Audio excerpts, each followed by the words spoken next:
Shalom, senang sekali bisa kembali melayani Anda. So good to be home. Senang banget bisa pulang. Hari ini saya akan khotbah tentang dapur kehidupan. Dalam perjalanan kemarin, tiba-tiba Roh Kudus kasih hikmat sama saya gini. Kami makan di restoran, lalu Roh Kudus kasih hikmat gini. Kualitas daging yang sama bisa jadi masakan yang rasanya berbeda. Satu enak, satu gak enak. Semuanya tergantung dari dapurnya. Tergantung dari siapa yang masak. Kualitas daging yang sama bisa jadi rasa yang enak dan gak enak. Tergantung siapa yang masak. Orang Farisi, orang Saduki, para imam dan ahli Taurat, mereka membaca Taurat yang sama dengan yang Yesus baca. Tetapi mari melihat bagaimana Taurat yang mereka baca melahirkan respon kehidupan yang berbeda. Buah kehidupan orang Farisi, orang Saduki, para imam dan ahli Taurat penuh penghakiman, penghukuman, tidak ada kasih. Sementara Kristus, Yesus membaca Taurat yang sama, tetapi yang lahir dari hatinya kebajikan, kemurahan, dan pengampunan. Yang mengerti katakan amin. Orang Kristen dengar khotbah yang sama, baca Alkitab yang sama, tapi respon hatinya bisa beda. Saya kalau upload khotbah di Instagram, yang komen 10% gak baik, 90% baik. Meskipun gak sempat, saya selalu ambil waktu untuk sekedar love semua komen. Yang ngomong jorok saya delete. Yang ngomongnya gak membangun, saya restricted atau saya blok. Tergantung bagaimana dia ngomongnya. Kalau jorok sekali saya blok langsung. Tapi kalau dia cuma kritik, saya restricted karena saya lihat kata-katanya menjatuhkan. Kalau itu kebenaran saya biarkan. Kita bisa lihat orang meresponi firman itu tergantung dari apa? Mari kita lihat firman Tuhan. Dalam Yohanes 8 ayat 3-11 kita ingat cerita tentang perempuan yang kedapatan berbuat zina. Ingat kisah itu? Mari kita lihat respon orang Farisi. Yohanes 8 ayat 3. Maka ahli-ahli Taurat dan orang-orang Farisi membawa kepadanya seorang perempuan yang kedapatan berbuat zina. Mereka menempatkan perempuan itu di tengah-tengah lalu berkata kepada Yesus, Rabi, perempuan ini tertangkap basah ketika ia sedang berbuat zina. Musa dalam hukum Taurat memerintahkan kita untuk melempari perempuan-perempuan yang demikian. Apakah pendapatmu tentang hal itu? Menarik. Mari kita lihat respon Yesus. Yohanes 8 ayat 7. Dan ketika mereka terus-menerus bertanya kepadanya, ia pun bangkit berdiri lalu berkata kepada mereka, barang siapa di antara kamu tidak berdosa, hendaklah ia yang pertama melemparkan batu kepada perempuan itu. Ayat 10. Lalu Yesus bangkit berdiri dan berkata kepadanya, hai perempuan, di manakah mereka? Tidak adakah seorang yang menghukum engkau? Ayat 11. Jawabnya, tidak ada Tuhan. Lalu kata Yesus, baca sama-sama, aku pun tidak menghukum engkau. Pergilah dan jangan berbuat dosa lagi mulai dari sekarang. Lihat respon orang Farisi dan respon Yesus. Bertolak belakang kah? Baca Tauratnya sama kah? Apakah Yesus tidak tahu isi hukum Taurat tentang perempuan yang kedapatan berbuat zina diperlakukan seperti apa? Pasti tahu. Yesus disebut rabi. Orang Yahudi memanggil seseorang rabi, itu artinya guru. Dan orang Yahudi hanya boleh dipanggil rabi kalau mereka sudah sekolah Alkitab dalam tanda kutip. Sekolah Taurat. Jadi Yesus menguasai Taurat. Tapi bagaimana responnya luar biasa. Orang Farisi sekali lagi menghakimi, penuh penghukuman. Nih orang-orang yang suka kritik, munafik, karakternya tidak baik, tidak punya kasih. Yang saya yakin gini, kendati dia tahu Taurat, dia pasti baca berulang kali. Seperti orang Kristen hari ini, yang baca Alkitab mungkin udah ribuan kali, dengar khotbah jutaan kali. Tapi yang lahir dari hatinya, kemunafikan, penghakiman, penghukuman, karakter yang tidak baik, tidak punya kasih. Tapi sementara Yesus memberikan kemurahan, pengampunan, dan kesempatan. Tanah hati kita yang menentukan respon kita. Yesus mengajarkan perumpamaan tentang firman Tuhan seperti benih. Lukas 8 ayat 15 kita baca sama-sama. Yang jatuh di tanah yang baik itu ialah orang yang setelah mendengar firman itu menyimpannya dalam hati yang baik dan mengeluarkan buah dalam ketekunan. Kuncinya di hati. Sama-sama dengar firman, tapi jatuhnya di 4 macam tanah kalau Anda tahu perumpamaan ini. Dan perumpamaan tentang benih yang jatuh di tanah yang baik adalah ini. Firman Tuhan disimpan di hati yang baik. Menarik sekali bagaimana dari ayat ini kita mulai ngerti bahwa semua yang kita terima, baik firman Tuhan, pengetahuan yang kita pelajari, disimpannya tuh di hati. Diolahnya tuh di hati, dapurnya tuh hati kita. Amsal 4 ayat 23 berkata, jagalah hatimu dengan segala kewaspadaan karena dari situ terpancar kehidupan. Dari hati kita terpancar kehidupan kita. Dapur hidup kita nih hati kita. Kalau hati kita itu tanah yang baik, maka firman yang adalah benih yang jatuh di tanah yang baik ini akan mengeluarkan buah-buah yang baik. Yang mengerti katakan amin. Semua firman yang kita baca, pengetahuan yang kita pelajari akan menghasilkan buah yang baik dalam kehidupan kita kalau tanah hati kita ini baik. Titus 1 ayat 15-16. Mari baca sama-sama.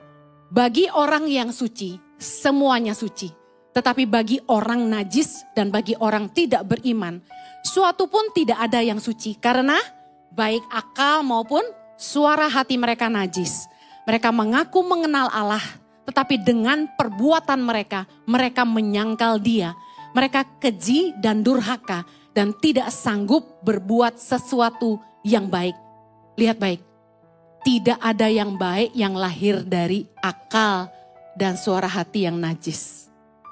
Sekali lagi, apapun yang baik, kalau jatuhnya di tanah hati yang tidak baik, keluarnya tidak baik. Akal, pikiran kita ini ibaratnya saringan.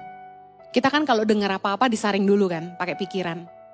Kalau pikiran kita ini kotor, apapun yang disaring tetap kotor. Karena saringannya kotor. Hati kita ibarat bejana. Kalau hati kita ini kotor, bejananya kotor, apapun yang dituang ke dalamnya pasti kotor.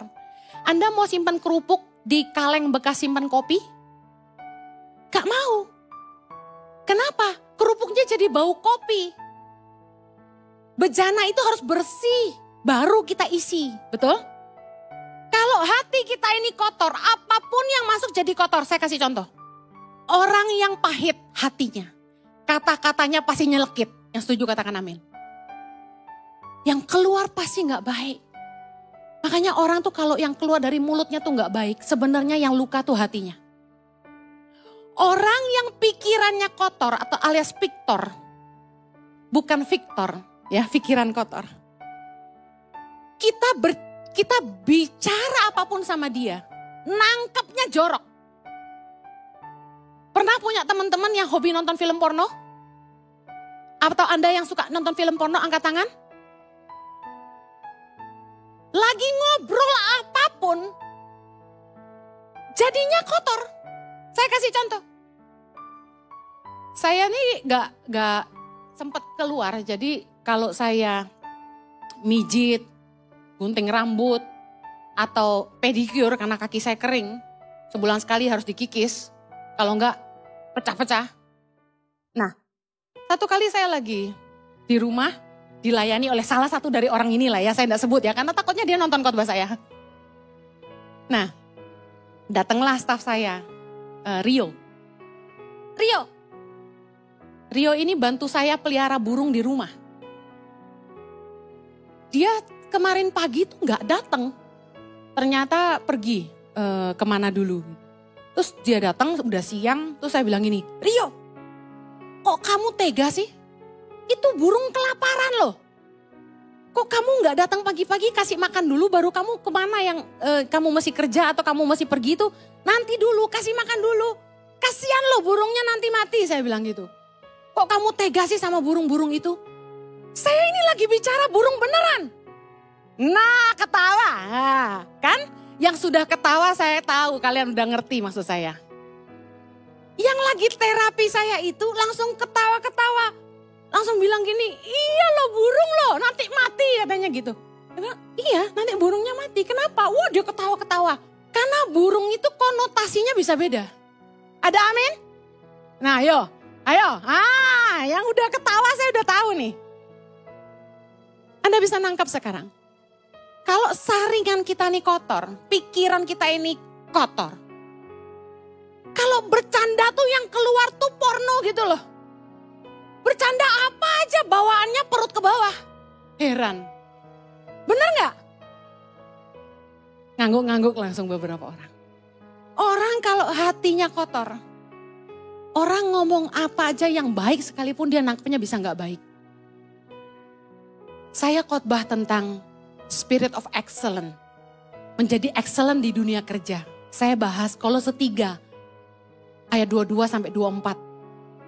Apa saja yang kamu kerjakan, kerjakan seperti untuk Tuhan dan bukan untuk manusia. Nah, ayat 24 bilang, kamu tahu bahwa upahnya itu dari Tuhan. Nah, saya ngajar bahwa kalau kita kerja sungguh-sungguh. Ada satu khotbah yang cukup viral di Instagram, khotbah saya. Itu yang komen paling banyak negatif khotbah itu. Seumur-umur saya khotbah, yang terbanyak negatif khotbah itu, potongan khotbah itu. Pas di poin bahas itu. Sampai ratusan ribu yang komen. Dan rata-rata 80% negatif. Jadi orang-orang di Indonesia ini sudah punya mental gini. Udah lu kerja tuh sesuai gaji aja. Jangan mau kerja extra mile. Firman Tuhan berkata, kalau orang suruh kamu berjalan 1 mil, berjalanlah dengan dia 2 mil. Artinya doing extra mile. Mereka bilang, jangan mau, jangan percaya. Saya dikomenin gini, wah dia mau pasti HRD, oh mantan HRD, oh dia bos. Saya dikata-katain, ada yang ngatain saya pakai kata-kata kotor. Pokoknya yang ngomong jorok saya delete semua. Yang meskipun komennya negatif tapi gak jorok saya biarin. Mentalitas orang kerja di Indonesia ini udah gini, Bu, kita yang kerja sungguh-sungguh, itu kalahnya sama penjilat, mereka ngomong gitu. Bu, kita yang kerja sungguh-sungguh, ujung-ujungnya kalau dia nemu orang lain kita ditendang. Jadi banyak karyawan yang kecewa sama bosnya di Indonesia, saya kasih tahu. Mereka komen gini, Bu, khotbahin tuh bos-bosnya, jangan kita, gitu. Bu, kita mah nggak mau jadi karyawan, kita mau jadi bos aja. Mereka komen negatif semua tentang khotbah ini. Satu-satunya khotbah yang saya temukan ditentang begitu banyak orang sampai ratusan ribu. Berarti bos-bos orang Kristen kurang punya hati. Kenapa? Kok banyak orang sakit hati? Kerja gak diperhatikan. Habis manis sepa dibuang katanya. Udah jangan mau ditipu sama ibu ini motivator katanya gitu. Saya dikatain pengajar sesat. Jangan mau. Kita kerja sesuai gaji aja pada gitu. Nah, saya perhatikan komennya kenapa negatif. Hati mereka sakit. Mereka dikecewakan. Mereka kerja sungguh-sungguh tapi tidak dianggap. Mereka lembur gak dibayar. Waktu mereka susah, katanya gini, kalau kamu tuh diandelin, kamu gak bisa cuti. Cuti aja diteleponin bos terus. Saya kasih saran, kalau kamu cuti matiin HP. Kan cuti. Itu hak karyawan. Ada undang-undang. Kecuali emergency,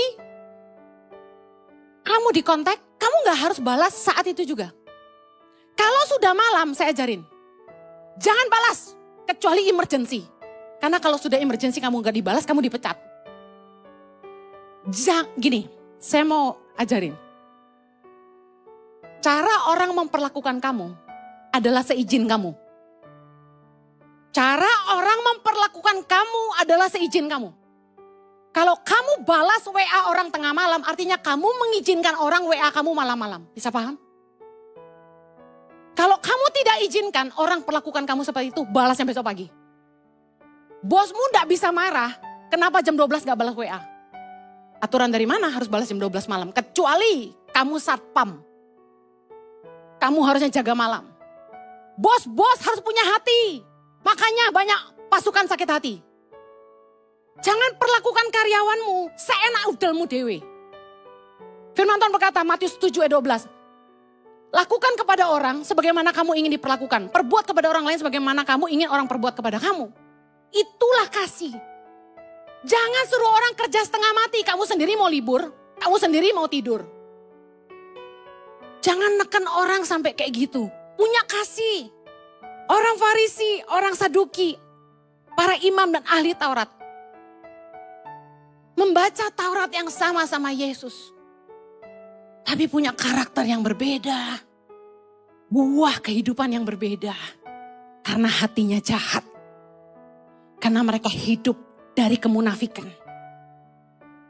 Kalau kita mau jadi orang yang melakukan firman.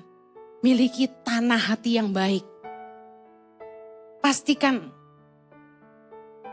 pikiran kita jangan kotor. Hati kita janganlah pahit.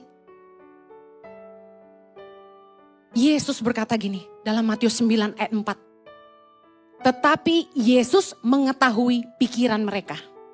Lalu berkata, mengapa kamu memikirkan hal-hal yang jahat di dalam hatimu? Coba baca ayat ini baik-baik. Mengapa kamu memikirkan hal-hal yang jahat di dalam hatimu? Saya mau tanya, memikirkan itu di kepala atau di hati? Yesus bilang di hati. Maksudnya apa? Perenungan di batin. Dalam hati kita merencanakan yang jahat sama orang.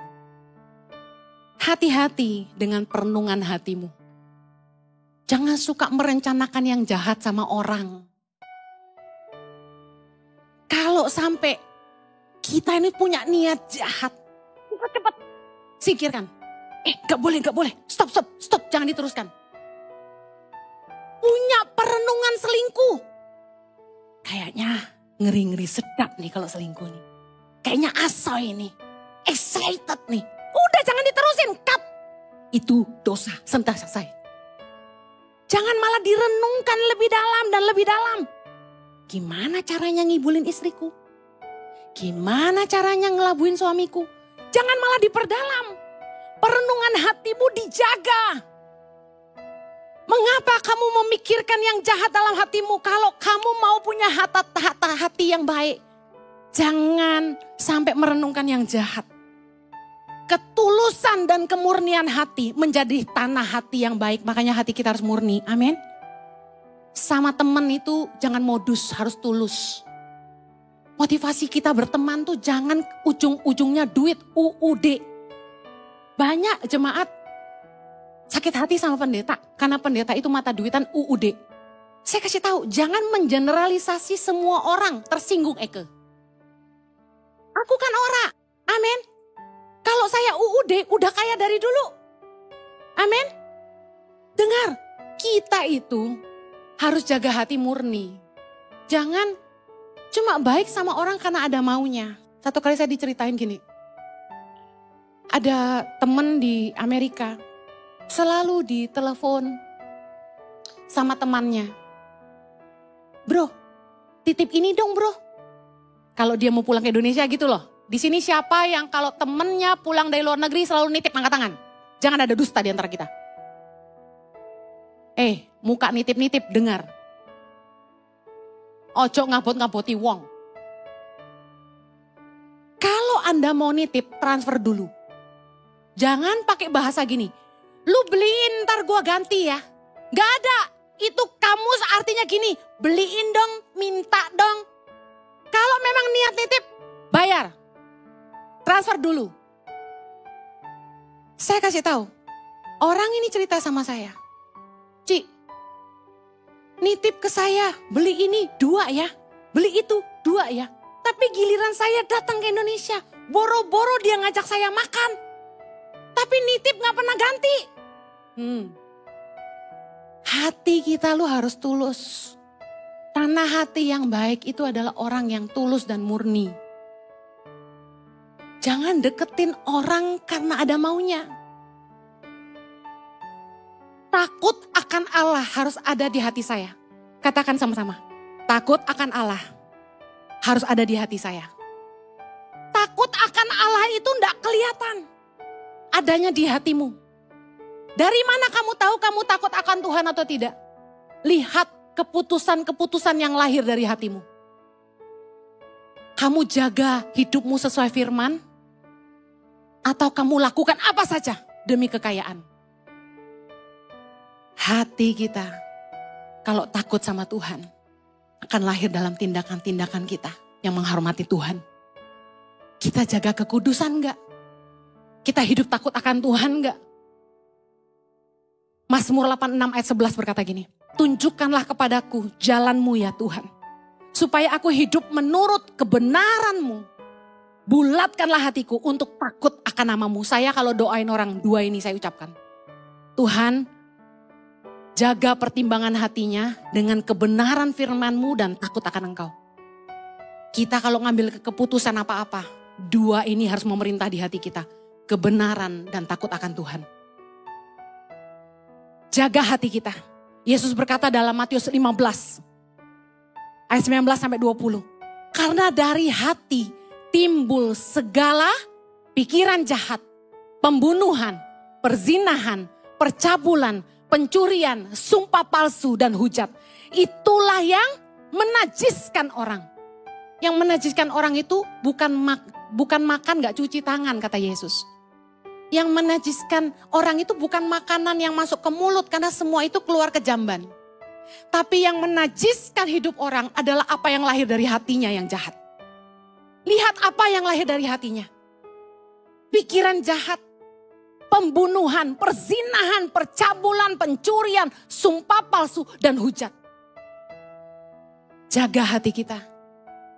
Kalau hati kita baik, Yesus berkata, semua yang keluar pasti baik. Lukas 6 ayat 45. Orang yang baik mengeluarkan barang yang baik. Dari perbendaharaan hatinya yang baik. Orang yang jahat mengeluarkan barang yang jahat dari perbendaharaannya yang jahat. Karena yang diucapkan mulutnya meluap dari hatinya. Lihat, hidup kita ini baik atau jahat, dapurnya di mana? Mari periksa hatimu hari ini. Coba lihat hidupmu. Apakah yang keluar najis? Apakah yang keluar kotor? Apakah yang keluar kejahatan?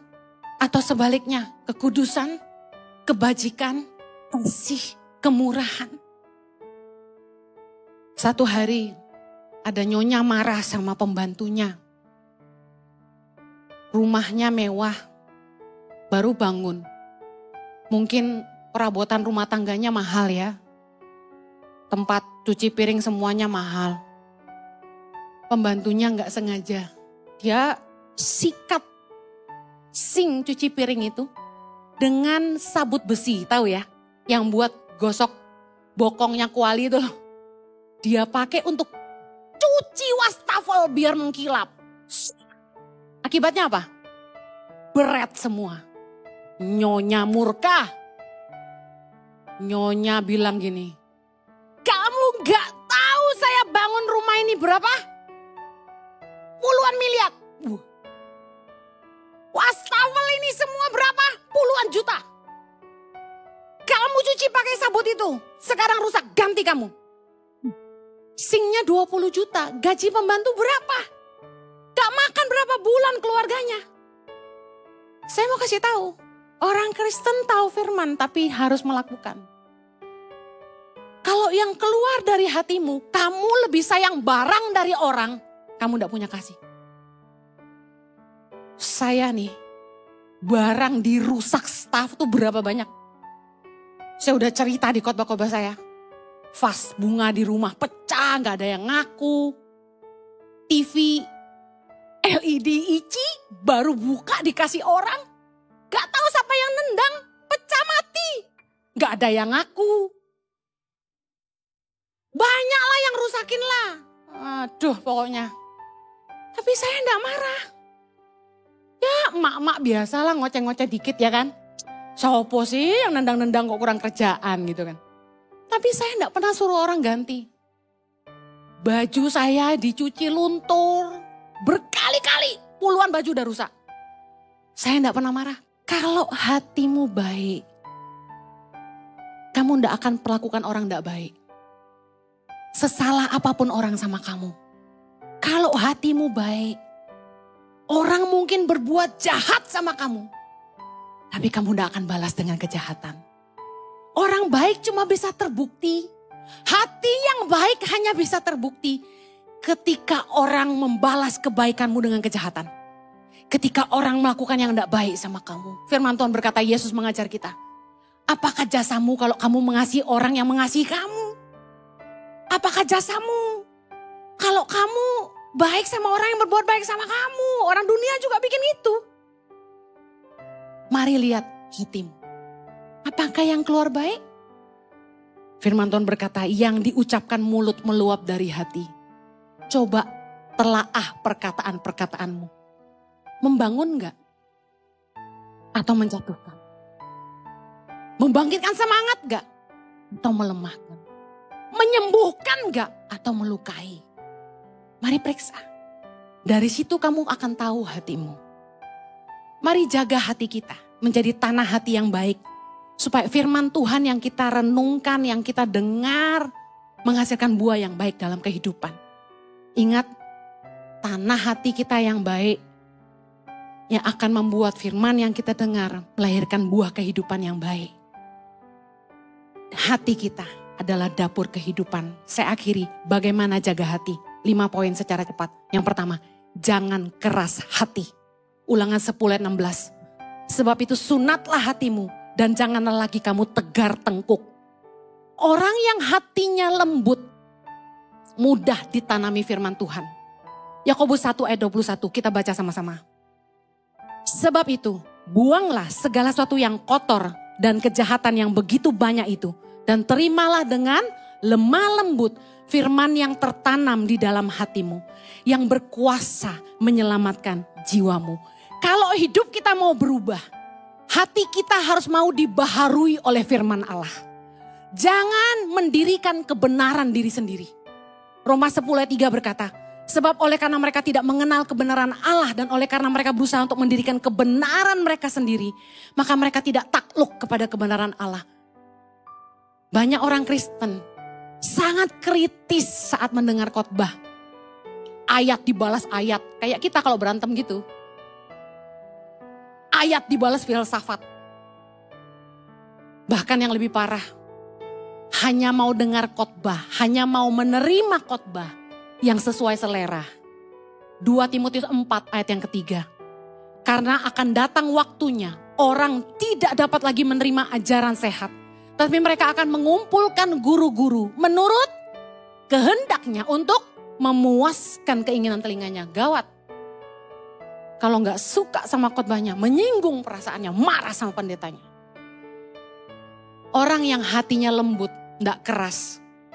Ditegur firman Tuhan pasti nurut. Orang yang hatinya lembut, ditegur firman pasti nurut. Tapi orang yang hatinya bebal dengar kebenaran pasti disangkal. Mari, jangan keraskan hati. Kalau mau hidup kita berubah, dengar firman. Renungkan, dimengerti dan lakukan.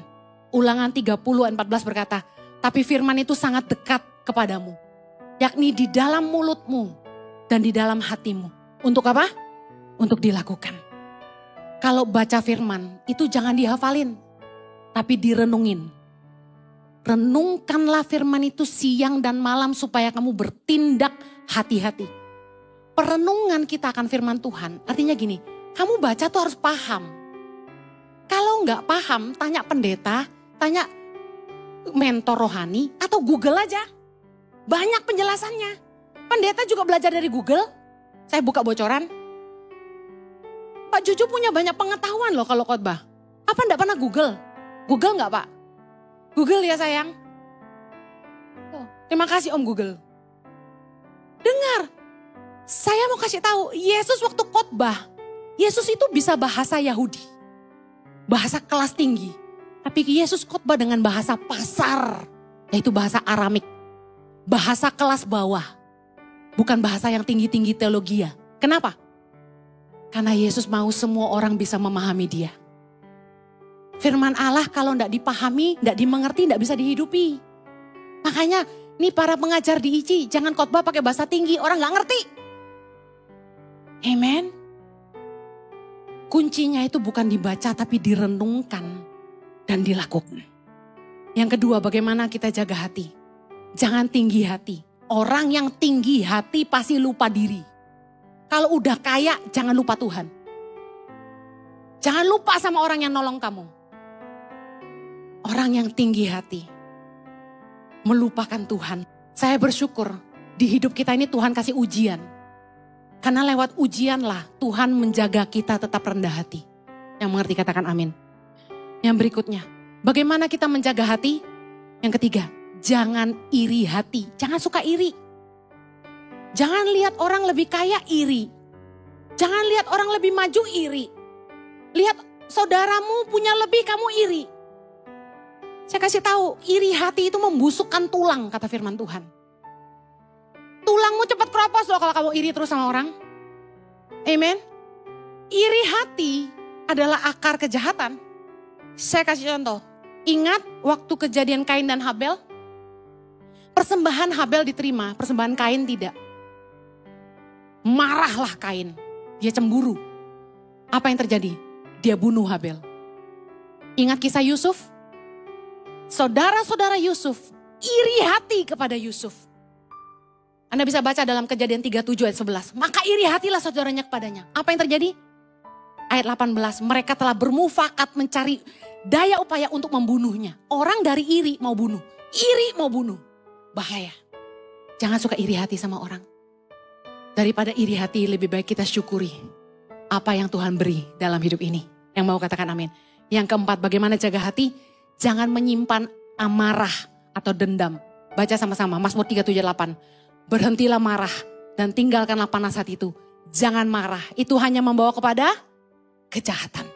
Jangan marah, jangan dendam. Ampuni, lepaskan. Yang suka dendam sama orang, Anda rugi.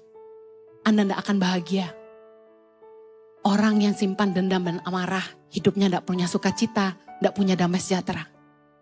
Ngampuni, Tuhan aja sudah ngampuni kita. Kenapa kita tidak bisa ngampuni orang? Orang yang sadar dosanya banyak aja diampuni Tuhan. Kenapa tidak bisa ngampunin orang?